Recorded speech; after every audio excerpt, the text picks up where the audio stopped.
Hi, this is Kate, and we're learning about negative and zero exponents. What is 3 to the negative fourth power?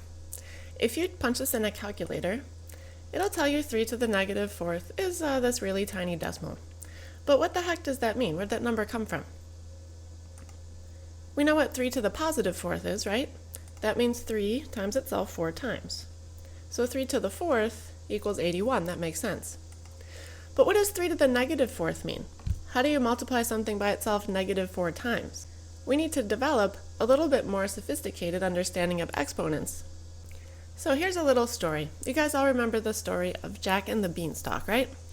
Jack goes out and purchases some beans at the market, and I think he trades his mom's cow for the beans. So when he gets home with these, she is mad. And she's so mad she takes his beans and she just throws them out the window and she says, "Get out of my face, Jack. I don't want to see you anymore." But within a few days, Jack goes outside and he notices, whoa, there's this beanstalk growing. And he's curious. He measures it. It's 3 inches tall. The next day he goes outside and, well, hey, this beanstalk's gotten a lot bigger. He goes inside, grabs a ruler, measures it. It's 9 inches tall now. And then on the next day, he can't wait to see what's happened, and he walks outside and, whoa, his little 1-foot ruler isn't even going to do the trick anymore. He needs a yardstick to measure that his beanstalk is 27 inches tall. So to recap, on day 1, the plant was 3 inches, day 2, 9 inches, day 3, 27 inches. So my question for you is, if the beanstalk keeps growing with this same pattern, how tall will it be on day 4?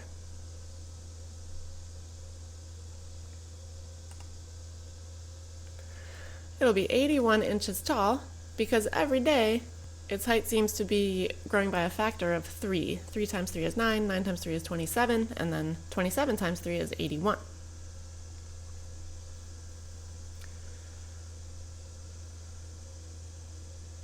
So my next question for you is, how can we represent the height of the beanstalk on any day, on day X?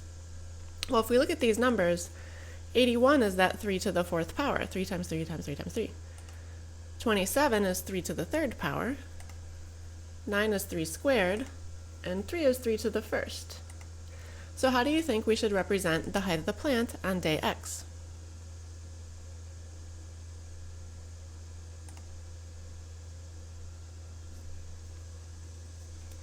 The height of the plant will be 3 raised to the power of whatever day we're on, 3 to the x. But we started out wondering what would happen if the exponents were negative. So we need to kind of go back in time here. On the day before, Jack noticed that the plant was 3 inches tall. It was there, it was just little, and he didn't see it. It makes sense to call this day 0, the day before day 1. If we look at our pattern that came later, we can figure out how tall the plant must have been on day 0. When we went forward in time, we were multiplying the height by 3. So when we go back in time, 81 divided by 3 is 27. 27 divided by 3 is 9. We're going to divide by 3 every time. So how tall do you think the plant will be on day 0?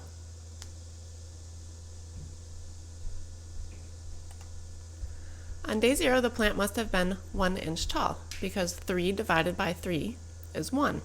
If we look at our pattern with the exponents, this must be equivalent to 3 to the 0 power. 3 to the 0 power equals 1. That's pretty interesting. Here's another way to see this. Recall the rule that we developed if we divide the same base. We subtract the exponents. So for example, 7 to the 10th divided by 7 to the 6th would be 7 to the 4th. 10 minus 6 is 4. X to the 9th divided by x to the 3rd would be x to the 6th. 9 minus 3 is 6. Well, let's take a look at what happens if the exponents are the same. 5 minus 5 is 0. So 2 to the 5th divided by 2 to the 5th must be 2 to the 0. However, 2 to the 5th is just equal to 32. 2 times 2 times 2 times 2 times 2 is 32. 32 divided by 32 is 1. So this is another way to see that something raised to the 0 power equals 1. In fact, anything raised to the 0 power equals 1. This is one of the big takeaways from this lesson.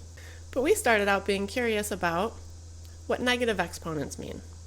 So let's keep going back in time. The day before day 0, The plant was really, really tiny. It was there, but it was not noticeable. It was very small.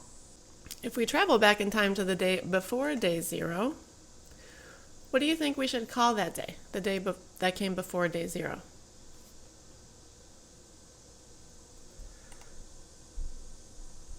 If we look at the pattern of days 4, 3, 2, 1, 0, and keep going by the same pattern, it makes sense to call the day before day -1.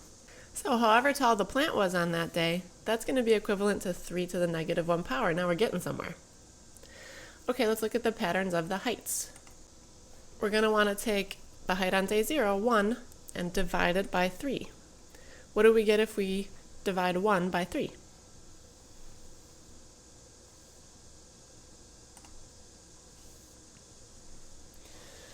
If I take one thing and divide it into 3 groups, each of those groups are 1/3 big. So on day -1, the height of the plant was 1/3 of an inch. So it would appear that 3 to the -1 power is equal to 1/3. Interesting. Let's do one more. We'll go back one more day to day -2. So however tall the plant was is equivalent to 3 to the -2 power.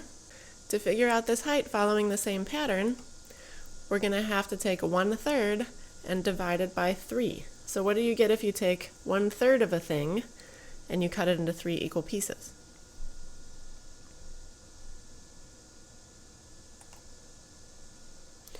You get 1/9.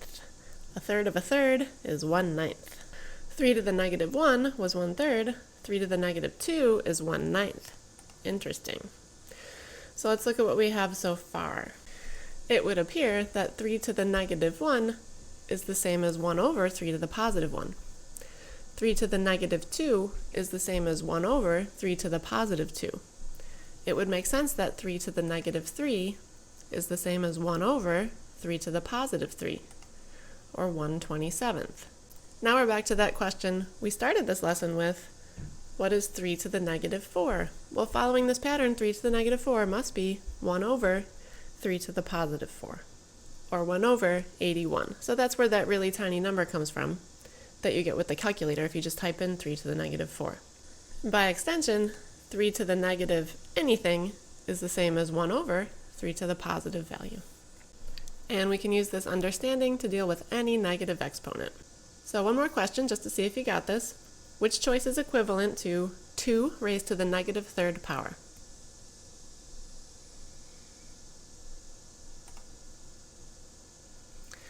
That would be 1/8, because 2 to the -3rd is the same as 1/2 to the +3rd, and 2 to the +3rd is 8. This is Kate, and we've been learning about negative and zero exponents.